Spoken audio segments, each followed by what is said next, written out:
Hello friends, நம்ம இன்னைக்கு நான் பார்க்க போறோம்னா பள்ளி கல்வித்துறை டிஎன்பிசி ஆசிரியர் பணி சம்பந்தப்பட்ட ஒரு சில தகவல்லாம் இந்த வீடியோல பார்க்கலாங்க. சோ வாங்க let us move on to the video.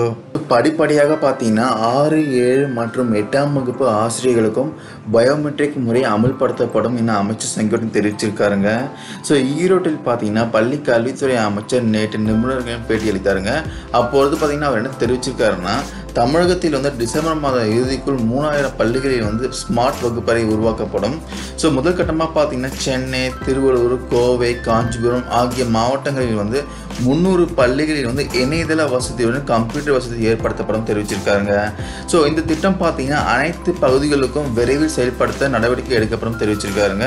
So மேலும் பார்த்தீங்கன்னா வணிகவியல் மாணவர்களை சிறந்த பட்டய கணக்காளர்களாக உருவாக்க 300 பட்டய கணக்காளர்களை கொண்டு சிறப்பு பயிற்சி அளிக்கப்படும் தெரிவிச்சிருக்காங்க. ஸோ இதன் மூலம் பார்த்தீங்கன்னா 25,000 மாணவர்கள் பயன்பெறுவார்களாம். ஸோ மேலும் பார்த்தீங்கன்னா சிறப்பாசிரியர் தேர்வில் எவ்வித முறைகேடும் நடைபெறவில்லை தெரிவிச்சிருக்காருங்க. அதாவது சான்றிதழ்களில் பார்த்தீங்கன்னா சில குளறுபடி உள்ளது தெரிய வந்துள்ளதான், அதை சரி செய்ய நடவடிக்கை மேற்கொள்ளப்படும் தெரிவிச்சிருக்காருங்க.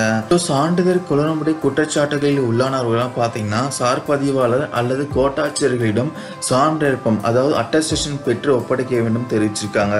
அதாவது சிறப்பாசிரியர் தேர்வில் பார்த்தீங்கன்னா தவறு நடந்துள்ளது என்று யாராவது குற்றச்சாட்டு சுமத்தினால் அது தொடர்பாக உரிய விசாரணை நடத்தி நடவடிக்கை எடுக்கப்படும் தெரிவிச்சிருக்காங்க. ஸோ இந்த பிரச்சனையில் பார்த்தீங்கன்னா ஓய்வு பெற்ற அரசு அலுவலர் ஒருவர் வேண்டுமென்றே பொய்யான குற்றச்சாட்டுகளை சுமத்தி வருகிறார் தெரிவிச்சிருக்காங்க. அவர் மீது உரிய நடவடிக்கை எடுக்கப்படுமா. மேலும் பார்த்தீங்கன்னா பயோமெட்ரிக் முறை தற்போது 9ஆம் வகுப்பு முதல் 12ஆம் வகுப்பு வரை உள்ள ஆசிரியர்களுக்கு அறிமுகப்படுத்தப்பட்டுள்ளதான். படிப்படியாக பார்த்தீங்கன்னா 6, 7 மற்றும் 8ஆம் வகுப்பு ஆசிரியர்களுக்கும் பயோமெட்ரிக் முறை அமல்படுத்தப்படும் தெரிவிச்சிருக்காருங்க. ஸோ அடுத்ததாக பார்த்தீங்கன்னா 2019-20ஆம் கல்வியாண்டு முதல் பார்த்தீங்கன்னா 7ஆம் வகுப்பு பாடப்புத்தகத்தில் பசும்பொன் தேவர் வாழ்க்கையின் வரலாறு இடம்பெறும் என தமிழக தரப்பு தெரிவிச்சிருக்காங்க. ஸோ ஆக்சுவலி இவருடைய ஃபுல் நேம் பார்த்தீங்கன்னா முத்துராமலிங்க தேவருங்க. இவர் பார்த்தீங்கன்னா தென் தமிழகத்தில் ராமநாதபுரம் மாவட்டத்தில் பசும்பொன் என்னும் சிற்றூரில் பிறந்தவருங்க. அதில் தான் இவர் பசும்பொன் தேவர் சொல்கிறாங்க. ஸோ இவர் மிகப்பெரிய ஒரு ஆன்மீகவாதியாகவும் ஜாதி பாகுபாட்டை எதிர்ப்பதாகவும் சுதந்திர போராட்ட தியாகியாகவும் விளங்கியவருங்க. ஸோ இவர் பார்த்தீங்கன்னா நேதாஜி சுபாஷ் சந்திர போஸின் தலைமையில் பார்த்தீங்கன்னா பிரித்தானிய அரசை எதிர்த்து இந்திய தேசிய இராணுவத்திற்கு தமிழகத்தில் இருந்து பெரும் படையை திரட்டி அனுப்பிய பெருமை இவரே சேருங்க. இவருடைய வாழ்க்கை வரலாறு பார்த்தீங்கன்னா கடந்த 1978-79ஆம் கல்வியாண்டு முதல் 6ஆம் வகுப்பு பாடப்புத்தகத்தில் இருந்ததுங்க. ஆனால் 2018-19ஆம் கல்வியாண்டில் பார்த்தீங்கன்னா தேவர் பாடம் நீக்கப்பட்டுள்ளதுங்க. ஸோ இதனால் பார்த்தீங்கன்னா ஒருவர் வழக்கு தொடர்ந்தாங்க. அதுல என்ன குறிப்பிட்டிருந்தாருன்னா, இந்த மாதிரி பசும்பொன் தேவரின் வாழ்க்கை வரலாறு குறித்த பாடத்தை மீண்டும் சேர்க்க உத்தரவிட வேண்டும் தெரிவிச்சிருந்தாங்க. அப்பொழுது பார்த்தீங்கன்னா அரசு தரப்பில் தாக்கல் செய்த பதில் மனுவில் என்ன குறிப்பிட்டிருந்தாங்கன்னா, சிபிஎஸ்இ பாடத்திட்டத்திற்கு இணையாக பாடத்திட்டத்தை தரம் உயர்த்த முடிவு செய்யப்பட்டு உயர்மட்ட குழு அமைக்கப்பட்டது. அந்த குழு வழிகாட்டுதலின்படி பார்த்தீங்கன்னா பாடங்களில் உரிய மாற்றம் செய்யப்பட்டு 1, 6, 9 மற்றும் 11ஆம் வகுப்புகளுக்கான பாட புத்தகங்கள் தயாரிக்கப்பட்ட நடப்பு கல்வியாண்டில் வழங்கப்பட்டதான்.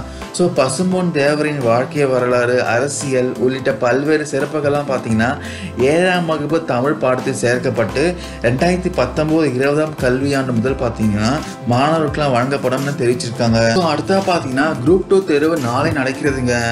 ஸோ இதில் 1199 பதவிக்கு பார்த்தீங்கன்னா நடக்கும் இந்த தேர்வை சுமார் 6,20,000 பேர் எழுத போகிறாங்க.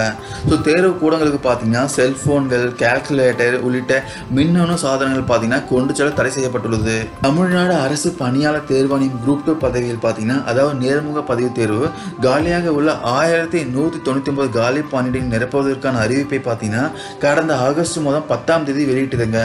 ஸோ அன்று முதல் பார்த்தீங்கன்னா தேர்வுக்கு ஆன்லைன் மூலம் விண்ணப்பிக்கும் பணி தொடங்கியது. ஸோ விண்ணப்பிக்க செப்டம்பர் 9ஆம் தேதி வரை கால அவகாசம் வழங்கப்பட்டது. ஸோ இந்த தேர்வுக்கு பார்த்தீங்கன்னா இளநிலை, முதுநிலை பட்டதாரிகள் என்று சுமார் 6,26,000 மேற்பட்டோர் பார்த்தீங்கன்னா போட்டி போட்டு விண்ணப்பித்துள்ளனர். ஸோ இவர்களுக்கான எழுத்து தேர்வு பார்த்தீங்கன்னா நாளை நடக்கிறதுங்க. சென்னை, கோவை, திருச்சி, மதுரை, திருநெல்வேலி, தூத்துக்குடி உள்ளிட்ட அனைத்து மாவட்டங்களிலும் உள்ள 2,268 தேர்வு மையங்களில் பார்த்தீங்கன்னா தேர்வு நடக்கிறதுங்க. சென்னை பொறுத்தவரை பார்த்தீங்கன்னா 247 தேர்வு மையங்களில் இந்த தேர்வு நடக்கிறதுங்க. காலை 10 மணிக்கு நடக்கும் இந்த தேர்வு பார்த்தீங்கன்னா பிற்பகல் 1 மணி வரை நடக்கிறதுங்க. தேர்வு கண்காணிப்பு பணியில் மட்டும் பார்த்தீங்கன்னா 6000 ஊழியர்கள் ஈடுபட்டுள்ளனர். ஸோ மேலும் அதிரடி சோதனை நடத்தவும் முடிவு செய்யப்பட்டுள்ளது.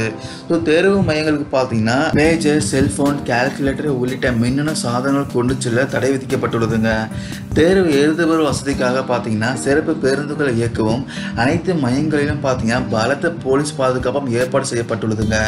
தேர்வு எழுதுபவர்கள் தவிர வேறு யாரும் தேர்வு கூடங்களுக்குள் நுழையவும் தடை விதிக்கப்பட்டுள்ளதுங்க. அடுத்தா பார்த்தீங்கன்னா தகவல் அறியும் சட்டத்தில் 10ஆம் வகுப்பு 12ஆம் வகுப்பு விடைத்தாள் நகல் பெற பக்கத்துக்கு ₹2 கட்டணம் என சிபிஎஸ்சி அறிவிச்சிருக்காங்க.